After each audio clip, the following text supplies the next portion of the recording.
Towson, and I'm a friend of the show. Boom. I am Francisca Jorge, and I'm a friend of the show. Perfect. Hi, my name is Susan Leemans and I'm a friend of the show. Boom. Yeah. My name is Zainab Sammaz and I'm a friend of the show. Boom.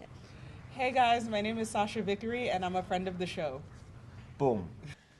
Hi, my name is Lloyd Harris and I'm a friend of the show. Perfect. Hi, my name is Jan Faria and I'm a friend of the show. Boom. Yes. Take one. Well done. Hi, my name is Jasmine Paulini and I'm a friend of the show. Wow, Jasmine, you got it in one time. Ready? Play.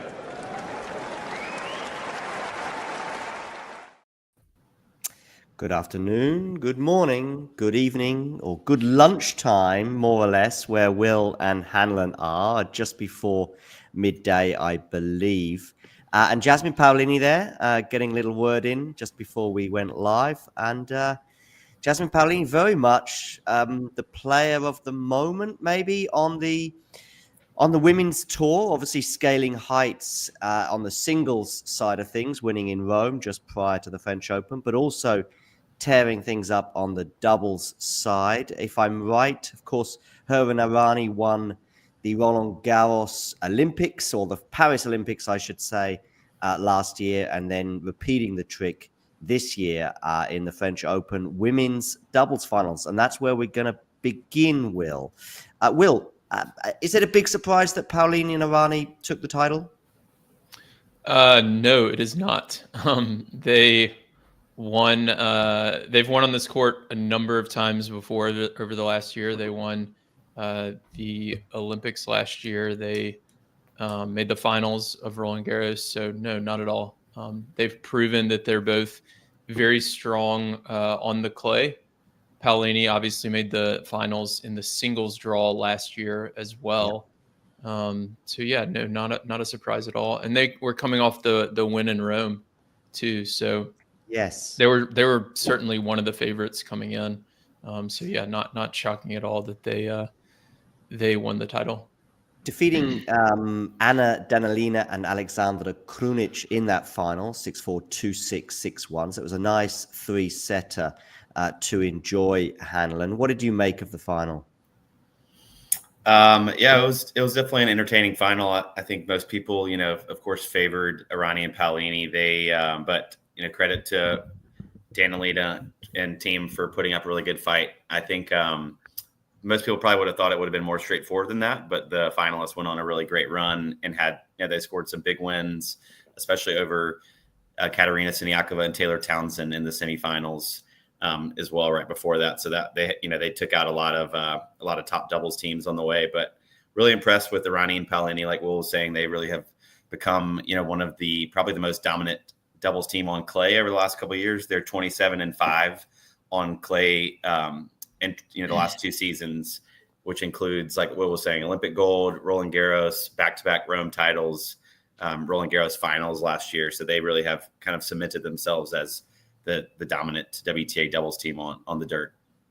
Of course, Goff and Siniakova were the reigning champions, but Goff didn't participate this year and went on to win the singles title. So those that have suggested in the last couple of years that maybe Coco should play a little bit less doubles and focus more on the singles, I guess they have an argument to add to that. But yeah, just coming back to the final, Will, what did you make of it? So I actually didn't get to watch the final. So one of the unfortunate things about covering the doubles tour is we don't get paid a lot of money to cover the doubles tour, actually any money at all. So I have to do other things to make money. And I was in Atlanta for a doubles camp, running a doubles camp. So okay. I haven't had a chance to watch the final. I watched them throughout the tournament though. And tell us about their run then to the final. That's more than enough. Yeah, so they're a very difficult team to play against. A lot of there's a few reasons for that. One is Paolini's just so strong from the baseline, and then Arani has such a kind of unorthodox game. Obviously, her serve is a massive weakness, and they're one of the only teams that'll play two back on somebody's serve.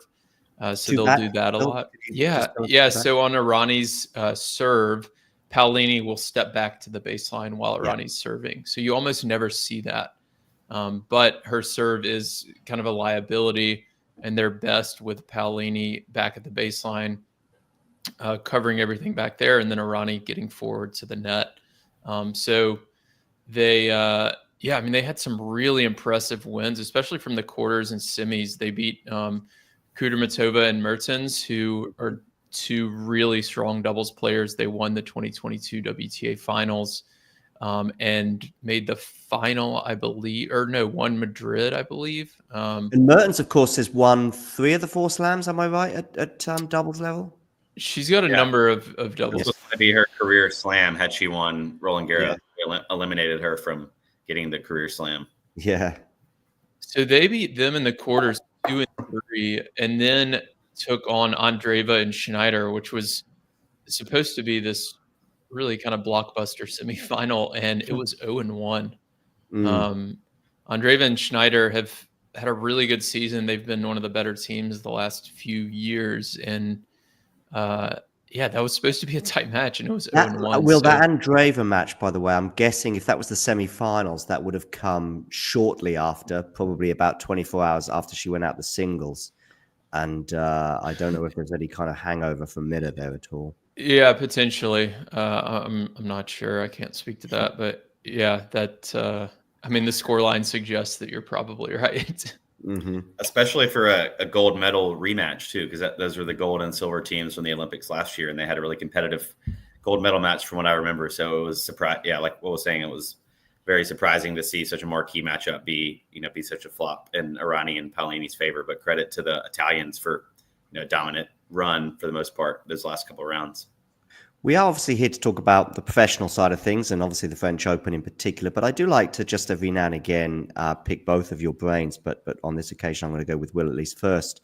You talked about the 2-back scenario, and you talked about Sarah Irani's serve. So I'm actually kind of coming at this from an amateur point of view as well. Obviously, we'll often be partnered with somebody whose maybe serve is particularly vulnerable. Would you pretty much, by and large, Will, always say if your partner's serve is particularly attackable, to not do the regular stance? When playing doubles? Yeah. Well, there's 2 criteria that have to be true. So one is the serve has to be really weak, and then 2, the net player has to be a weaker net player too. So Paolini's not. She's obviously a WTA player, so she's a very good net player. But relative to the other doubles players, she's not the strongest net player. And as a team, she's better from the baseline with Irani at the net. So with all that all of those different factors, that makes it true. So I would say for you, John, if your partner has a weak second serve and you're not super comfortable at the net, then go for it, especially on that second serve. So once they miss that first, you just step back to the baseline with them. Yeah, absolutely. Hanlon, anything else to add on that before we talk about all things professional again? Well, I would say that for most people, Irani's serve is it could be seen as a liability unless you're Daniil Medvedev from the Olympics last year. I don't know if you all remember that in mixed doubles, but he missed like 3 or 4 consecutive returns on Irani's serve in a row, and it was one of the funnier moments of doubles in 2024. So, I mean, it can be on the flip side, it can throw people off. I think just with how slow it is and the underhand. I mean, she's crafty, so she may be onto something there with the underarm serve. Indeed. If you see any questions, by the way, coming your way from Instagram, do let me know. I've got obviously Instagram open on Talking Tennis as well. And if there's any relevant questions in particular, then we can always address them as and when they appear. But coming back to the women's side, listen, was there any other standout stories that we really need to highlight? I sort of touched on all the runners and riders, and Mertens obviously going for that career slam, but not quite making it. She partnered up with Kudermetova, but they lost, of course, to Irani and Paolini. I think Caroline Garcia, of course, she played as well in what will be obviously her last doubles tournament at the French Open as well. I don't know if there's anything else you can add there or any other stories that we've missed out on. I felt like overall there was just a lot of upsets on the women's side. Shea and Ostapenko were one of the favorites going in, as they always are, and they lost in the second round to Rakimova and Siskova.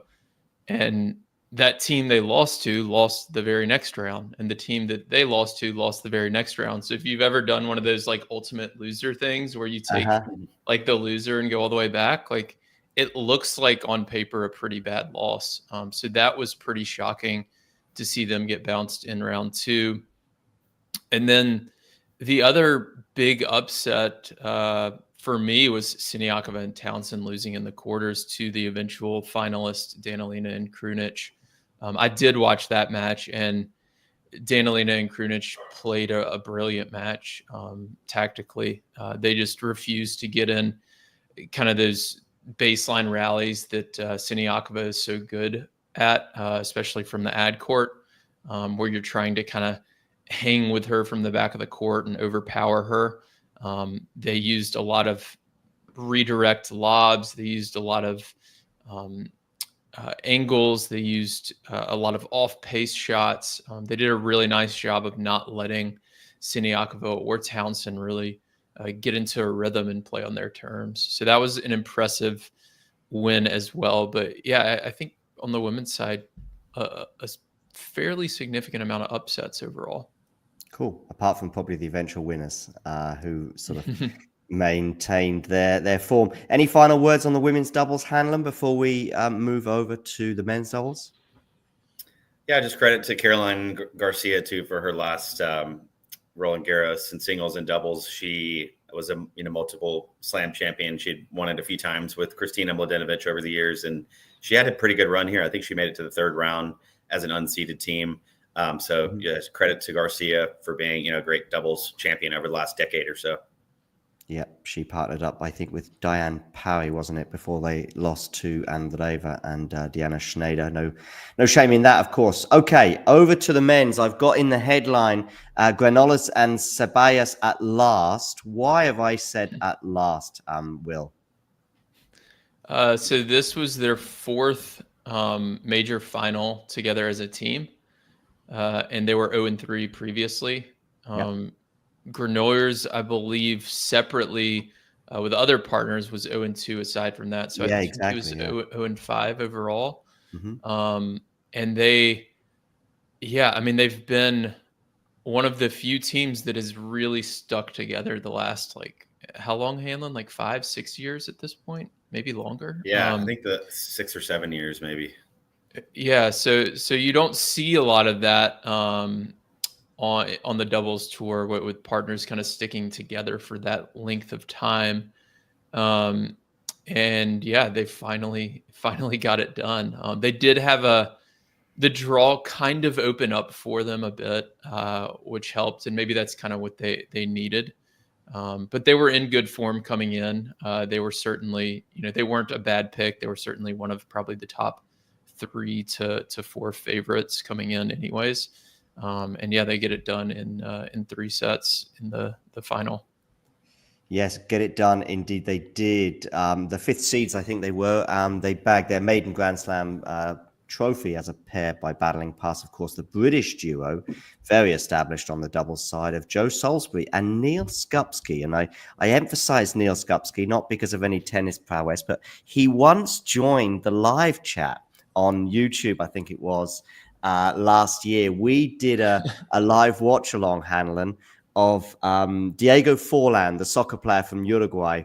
He was playing doubles alongside Coria it was a fascinating affair, let's say, if not necessarily the most competitive, but I think they won, I'm going to say 3 or 4 games across the 2 sets. So it was no shame in the loss. But Neil Skupski, who's a Liverpool FC fan, and I was wearing my Manchester United hat. It was in November, I think, of last year.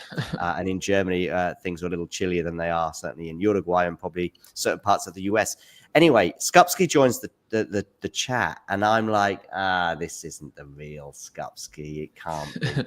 So that continues for about five minutes while Diego Forlan and Coria continue their doubles. And it's just a back and forth. And I'm just thinking, but having said that, I think I said something like, if you were to make up a name, you probably would do Martina Navratilova, Steffi Graf, Roger Federer, Rafa Nadal as your sort of fake name. So I started to think.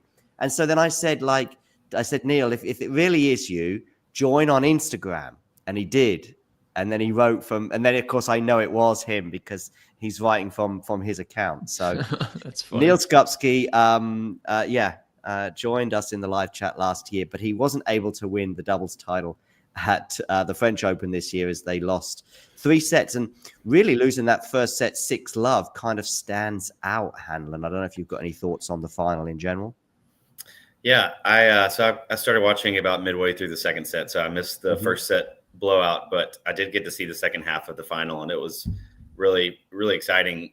One game comes to mind specifically in the third set. Granollers was serving. He was facing a double break point, I think serving down 15-40, maybe 2-3, 15-40. And there was this incredible point of a lot of volley reflexes. And then Salisbury hits a really good angle shot that brings Zeballos out to the front corner of the court. And he hits this incredible backhand around the post shot that goes through Skupski's legs. And that just changed the entire momentum of the third set. And then Granollers and Zeballos ended up holding that game and then broke Skupski in the final game of the third set to win 7-5. And it was really exciting just to see how not only have they lost in so many major finals, they had also made the Roland Garros semifinals the last 3 consecutive years. So they've been so close to making the final here from 2022 to 2024 and weren't able to get it done. So it was great to see them gut out a couple of tough 3-setters to win their first major together. Indeed. Any reflections, Will, on the final or even the run that Zeballos and Granollers had? Yeah, I just want to reiterate how incredible that shot from Zeballos was around the net post. You probably didn't see it because the Roland Garros social accounts don't share doubles highlights or really much on doubles at all. But it would have been the shot of the tournament without a doubt. Like, it was the most ridiculous angle volley, and he hit it. He's running to his right to just past the net post. He's a lefty, so he hits it as a backhand, and he hits it from like 3 or 4 inches off the ground, and just it never gets more than a couple inches off the ground because he's around the outside of the net post, and it has to get in between the net post and like that little box that's next to the where the ball kids sit. It's like a sponsorship box. So he's got this window to hit that's like this big, and it was really epic. If you get a chance to go back and see that. But overall for the men's tournament, the biggest thing for them was they didn't face a seed until the semifinals. And when they did get to the semis, they faced Nice and Roger Vasselin, who were the 16 seed, kind of a home team. So the crowd was certainly against Granollers and Zeballos. They win that one in 3 sets and then face the 8 seeds in the finals. So I think the draw kind of opened up and was favorable to them. Another big storyline was the American team, Christian Harrison and Evan King. Hanlon and I actually got to see them in Dallas earlier this year, where they went on to win the tournament. And they've been certainly the breakout team of 2025. They started the season certainly outside the top 50. I think they were maybe outside the top like 80 or so. And now they're sitting at number 5 in the race to the year-end finals. They're both top 25 players now. They've got just made a lot of deep runs and have beaten some really, really strong teams. So that's another highlight from the men's draw. Are you expecting them to do big things at Wimbledon or the US Open? I think so. I mean, they've been they've been the most consistent in terms of the American men's doubles players this year. So yeah, I mean, they've got a lot of upside. When I watch them, they play the right way. We talked about 2-back serving, but 2-back returning is a great formation on the men's side, especially against like the I formation. And they do a really good job of that. We actually, if you remember, John, so last year, the Wimbledon final we called here. Yeah, of course. I can't forget that. Both the final and your call. It took about 6.5 hours, 7-6, 6-7, 7-6. and we didn't know what we were signing up for. But in that final, they played a lot of 2-back, but the Australian team, Thompson and Purcell, they would play 2-back and they wouldn't get forward. They wouldn't turn that defense into offense. And that's something that I've noticed Harrison and King do a really, really nice job of. So they're really solid from the back of the court, but they're also able to get forward to the front of the court really well. So I'd expect them to, stick around for a while because they're a really, really strong duo. Hanlon, anything to add on them before we move on? Yeah, it's been really funny to watch their story throughout the year. Like Will said, we were with them in Dallas, their first breakout tournament. And at that event, they had to come through the qualifying to win the title because ATP 500s have a small doubles qualifying draw. And they're pretty much playing with house money the rest of the year. They don't have a lot of points to defend. And I imagine, typical to many Americans, they prefer the speedier surfaces. So I was honestly surprised that they went as far as they did on clay, just being newer to the surface and likely less adapted to it than other players. But I would expect them to have be one of the top teams to beat this summer through Wimbledon, and especially once we get on the hard courts in North America, and they'll have the home crowd behind them. So there certainly will be a team to watch, and it's cool to see that they're both established top 20 doubles players now. Certainly something to look out for. Just going to row back, Will, to your comment on the French Open or Roland Garros social media account. Is Roland Garros a bit of an outlier in their sort of not showing much in terms of highlights on the doubles tour compared to the other 3 slams, or are there other slams that are equally sleepy? It seems to me like Roland Garros is maybe the worst of the 4 in terms of doubles exposure. And I don't just mean highlights. Most of them don't provide a lot of doubles highlights, period. But even like just graphics of like a team won or a team got upset, or interviews with doubles players, whatever it may be, just to promote doubles. So if a couple times during the tournament, I would go to the Roland Garros either Twitter or Instagram page and just scroll through and figure out, how many out of the last like 5 days have been doubles posts. And it's less than 1 per day. And they're posting like 100 times a day or more. So it's like less than 1% for sure. And it's just one of those things that, I've harped on over and over on this channel and in other platforms. And it's just like, it's the easiest, highest leverage way to promote doubles because they've already got the systems in place. So it's like, give the doubles players like 3% of the posts or 5% of the posts, So it's something that continues to kind of frustrate me, and I know frustrate a lot of the doubles players as well. Indeed. Okay. Moving on to the mixed doubles. Sara Errani features again, this time alongside Andrea Vavasori, as they defeated Taylor Townsend and Evan King in the final 6-4, 6-2 to win the mixed doubles title at Roland Garros. It's the second major mixed doubles title for Errani and Vavasori. And Vavasori, in doing so, by the way, at I think at Roland Garros, became the first Italian man to win that particular title since Nicola Pietrangeli in 1958. Pietrangeli, of course, is a name that many of you will know. But so that's that. Beating Townsend and Evan King, their story, I think, was pretty significant. But reflections on the final and the runs that both doubles pairings had, Hanlon. Yeah, so I didn't get to watch the final. I think they played it on Thursday, and it was during my workday, so it was harder for us to watch on U.S. time. However, Rani and Vavasori, they're a very established pair. They won U.S. Open last year, also beating Townsend in the finals with Donald Young. And then just what an incredible effort from Sara Errani. She's 37, 38 to go, win the double-double at that age. And the last time she won a Roland Garros title was well over a decade ago with Roberto Vinci. So credit to her and Andrea Vavasori for winning, 2 of the last 3 mixed doubles majors. And then, Taylor Townsend and Evan King both have, a long history together growing up, I think in the Chicago area. And, it's, again, Evan King's rise, both in doubles and mixed doubles this year in this tournament. Now he's at a ranking where he's high enough to enter the mixed doubles draws.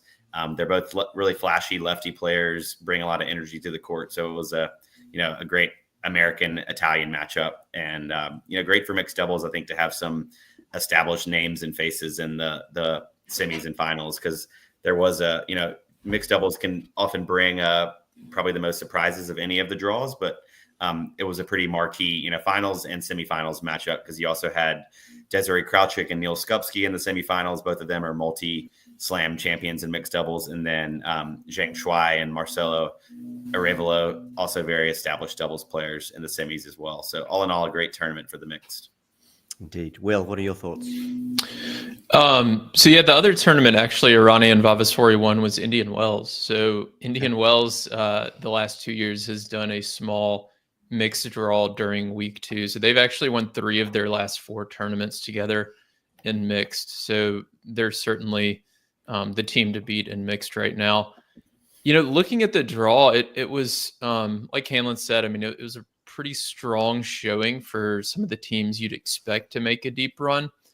One of the things I noticed, though, and with the time zones, a lot of these doubles matches start at 4 or 5 a.m. for me. So I'm missing some of the early matches. I get up, I start my workday, I sit here at my computer, and I've got the Roland Garros matches on one screen and I'm working on the other screen, right? And I'm trying to keep up with the men's and women's doubles. And ultimately, I didn't watch a lot of mixed.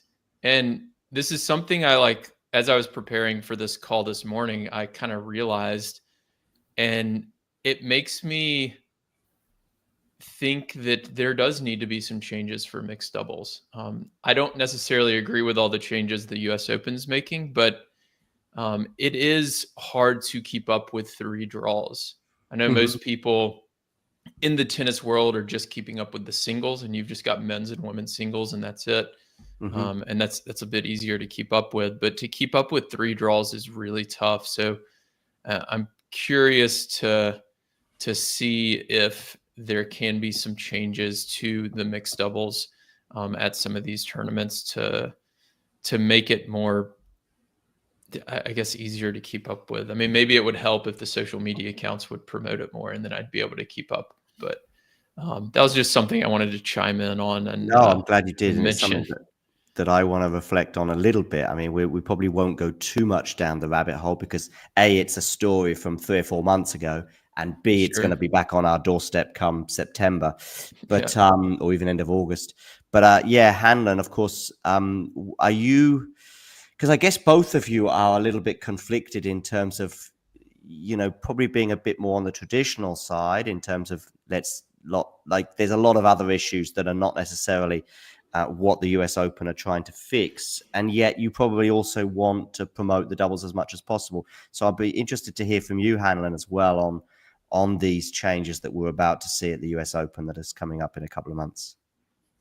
Yeah, I think many of us, I'm mainly just curious to see how it goes, but I've heard a lot of rumblings that most of the top 10 singles players on the men's and women's have committed to playing. So, overall, I think it's great that they're innovating, trying something different. I think most people, even double specialists themselves, would likely agree that the mixed doubles format needs some type of tweaking or a refresh. And it's great to have, more of the singles stars in the draw to get fans excited, and to, I think it's always fun to watch singles versus doubles players square off in any type of these events. The thing I don't like is the fast sets to 4. I would I think if they could keep the format, that could legitimize the tournament a little bit more, make it less of an exhibition feel and more of a, you're still winning a doubles major. And then if there were more opportunities for double specialists to enter, that would also be ideal. So you get more of those singles versus doubles matchups. But the way that it's formatted, it seems like it'll likely favor the top singles players. But I like that they're mixing it up a little bit and hosting it before the main event starts, so mixed doubles can get more of a spotlight and TV coverage, and interested to see, what happens of that. So all in all, I think it's good that they're trying something different, but there are a few things that I would consider tweaking. But I'm interested to see if the other majors will follow suit after this and their version of that too. But I don't know, Will, if you have any thoughts to expand on that. Well, there's a lot of different angles to this, and I actually did a full like hour and a half podcast with Dan Kiernan on this. So from the U.S. Open perspective, like they're trying to please ESPN, I guess, right? Like they're trying to get the big TV contract, and to do that, they have to have Coco Gauff or Iga or Jannik Sinner or Carlos Alcaraz on the tennis court, right? So to do that in a mixed doubles draw, like they can't just have the doubles specialist playing. So they're thinking about that from like a short-term perspective, right? I'd prefer them to use a blend of the two, but they're not doing, or it seems like they're not doing that this year, because one of the things that they're doing is they're doing top 8 teams on your singles ranking, and then the other 8 teams are wild cards, right? And I assume that they're not going to give a lot of those wild cards to doubles specialists, because one of the things that Eric Buderak said on Andy Roddick's podcast was we can't have, or actually Dan told me this when he talked with Eric, but he said they can't have, 4 double specialists on the court. Like ESPN won't like that, right? That people have not heard of. And that's kind of understandable from their perspective. But they've got to find a balance and a blend of the two where they are getting Coco Gauff on the court and the single stars to help bring viewership in the short term, but they've also got to start promoting some of the doubles specialists and the doubles players so that over the long term, they can become more popular as well. If I understand rightly, it's going to be in terms of the format, other than the fact it's going to be just 16 pairs and also over the course of 2 days, as I'm showing on the screen right now. But also it's going to be quite similar maybe to what we have at the end of year finals for the next gen. I mean, obviously those guys are playing best of 5, first of 4. So that's still different. But what they're going to do a sort of best of 3 version. Mm-hmm. First, a pair to get 4 games, but if it's 4 all, they'll do a tiebreak. Is that right? Yeah, and the third set's a 10-point tiebreaker. So they're not doing a 10-point tiebreaker. Yeah, they're not even doing a full third set. I mean, I think matches therefore will last somewhere between 15 and 45 minutes, possibly. And does that sound about right? Yeah, I mean, I think that's what they were shooting for. They kind of experimented with this last year with the. They did it the same during Fan Week. I think it was Wednesday night. It was on ESPN, and we didn't know it at the time, but this was kind of a test to see how the viewership was. But they did a little mixed kind of exhibition thing last year, and I think like Andy Roddick was playing in it, and they had Djokovic out there and maybe Coco. I don't really remember, but it was on ESPN, and it was good promotion for tennis. And I guess the numbers indicated that they should do more of that. So now it's going to be a 2-day event aired on ESPN. They're just kind of pushing aside a lot of the doubles players, though, which is the kind of unfortunate thing from my perspective and their perspective, primarily.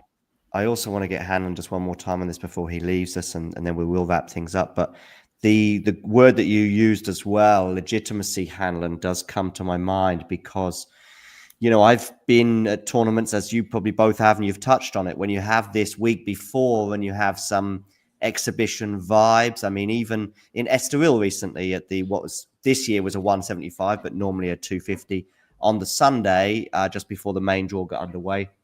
They had a sort of 8 players, first to 10 points, so it was like a champions tiebreak, and the first to 10 would go through to the quarterfinals, also the semifinals and the final. But it was all a very chilled out, fun vibe.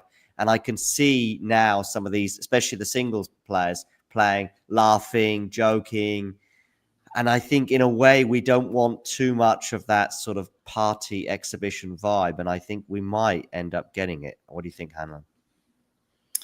Yeah, I think that's seems to be a main critique of a lot of the, from the doubles community and others who, are former Grand Slam champions and don't want their accomplishments to be downplayed moving forward. So I think if there were some tweaks to the formatting, if it was, best 2 of 3, like with the 10-point tiebreaker, no ad, just full sets, that would certainly help, and just keep the formatting the same. Because it definitely, like you said, some matches could be over in as quickly as 15 or 20 minutes. And if you, win 4 of those, then you're a Grand Slam champion. So I think there's debates whether or not the mixed doubles draw as it stands as an exhibition, because there isn't, a mixed doubles ranking.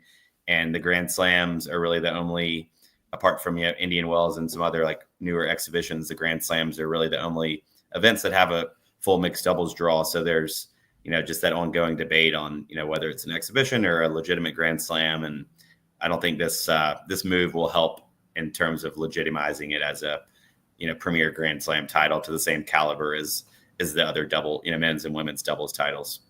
Indeed. Hanlon, you can shoot off, but if you're okay, Will, for another 5 minutes, there have been a couple of questions come in. But big thanks for joining us today, Hanlon, and we'll see you again soon. Sounds good. Thanks, guys. Talk soon. Take care. Bye, Hanlon. So a couple of questions on your Instagram page have flown in. We'll address the second one just because it's more relevant to what we're talking about now, but then we will, Vanch, get to your question in a moment. This comes from Vaskom Ladanov. I hope I'm saying your name right. He's arguing, how is it great in any way, basically? He says it's terrible. People who play doubles for a living now cannot get into the draw, which is obviously something that sort of hurts you a bit, doesn't it, Will? Yeah. I mean, the big thing is you have to look at it from all the perspectives, even if you don't agree with all of them. So from the U.S. Open perspective, it is great because they're going to be able to get Coco Gauff and Ben Shelton playing against Carlos Alcaraz and Iga Swiatek, or some matchup like that. And that's going to be attractive to ESPN. So then that's going to allow the US Open to negotiate a bigger TV contract. So as far as the dollar signs go for the US Open, it's fantastic. From the doubles players perspective, of course, it's terrible. You now have one less tournament you can play in, and you're already not making a ton of money as a doubles player. It's not good from the doubles player perspective. I do think one thing I'll mention, since y'all were talking about kind of the exhibition nature of it, a lot of the doubles coaches and players I've talked to have agreed with that. Like, we can't call them a Grand Slam champion. Although the US Open is planning on still calling them a Grand Slam champion. But the difference between this tournament and like the Indian Wells, although it was decent, but maybe the one you mentioned in Estoril, is the prize money is real. The winner, I think, takes home like $1 million. So I think they are going to be laughing and having a good time, but I think they're going to want to win as well. But will that not maybe happen as they get closer to the title, rather than maybe Probably. in the first round they might still, there's a lot of big money there. And funny enough, I did think about the financial aspect even at this challenger, just because I think there was some decent money on offer as well. I can't remember what it was, but tens of thousands.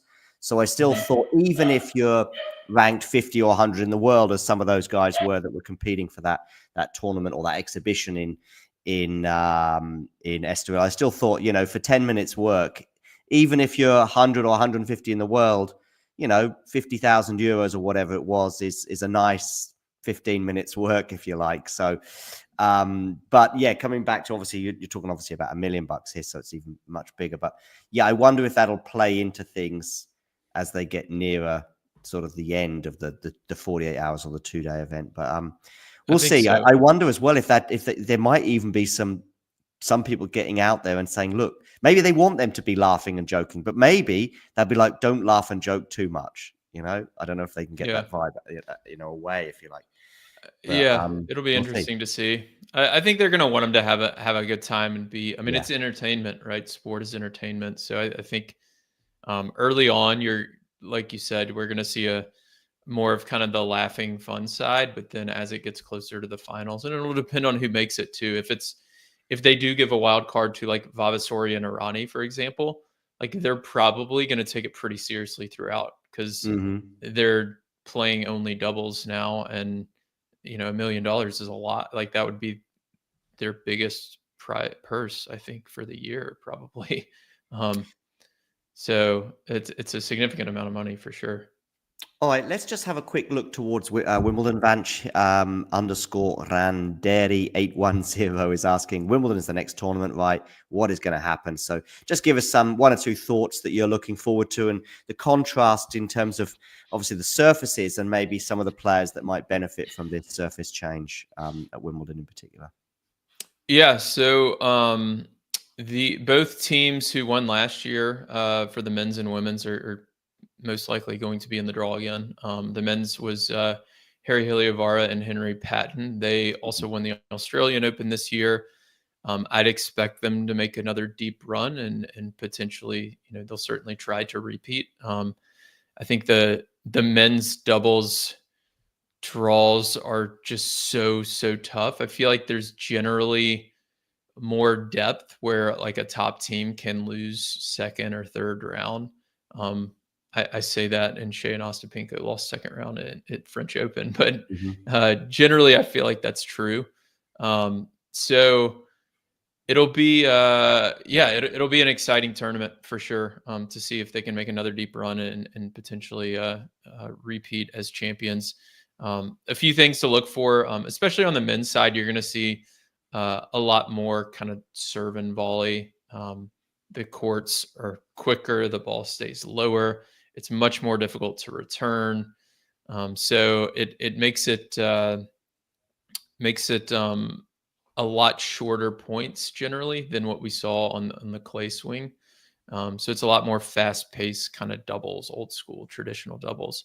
For the women's, Siniakova and Townsend won it last year. We'd expect to see them in the draw again. And yeah, they're certainly going to, again, be one of the favorites going in. Mertens has won here before, assuming she continues to play with Kudermetova, which I don't see why they wouldn't.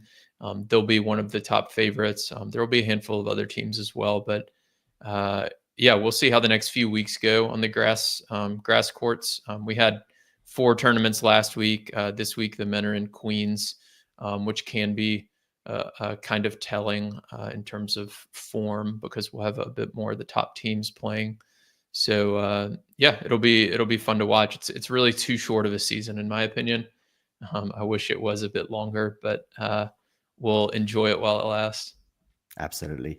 Will, big thanks for joining me today. And of course, Hanlon, who's just left us too.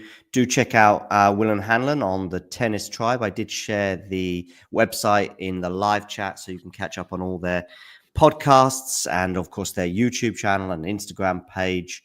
Do you want to share the name, at least verbally, Will? The Doubles Only Tennis Podcast, for example, but also your Instagram handle. Twitter. Yeah, Instagram is The Tennis Tribe. You can find it all on the website, thetennistribe.com. At the top and the bottom is links to all of our social media. You can sign up for the newsletter. Yeah, we're trying to, if you want to learn more about double strategy to improve your own game, there's a lot of information there, a lot of lessons for that. And if you want to follow the Pro Tour, we're trying to cover that as best we can too. Yeah, check it all out there. Cool. Thanks, Will. Wonderful to have so many people as well join us across all the platforms today on Twitch, YouTube, and Instagram. And yeah, we'll catch up sometime either during or post Wimbledon, as we always do. We have you on, I think, pretty much 4 times a year for sure in the wake of each slam. But we'll try and get you on during Wimbledon as well if we can. And we'll see if that works like we did last year. Although I understand that your voices after 3 hours was just about at the absolute maximum. But it was a extremely popular stream. It was a fun match. We need to do it again. I got really good feedback on that actually, and I love doing it. We need to do it again. We need to just pick it up at the beginning of the second set, just in case it goes 7-6 in the third. Yeah. Or if I get a third person, that sort of helps as well, because each person can take a 15-minute break here and there. Yeah, exactly. All right, Will, big thanks. I'm sharing on the screen, of course, your webpage as well, as that you've already highlighted. And yeah, on Twitter, for example, or X, whatever you want to call it, at the _tennis tribe. And you can also catch up with them on Instagram and various other places too. But yeah, big thanks for joining me today, Will. Awesome. Thank you. It was fun as always. And to everybody else, you know the drill. If you enjoyed this video, make sure you hit that like button. Don't forget to subscribe and click that notification bell so you don't miss out on all things tennis.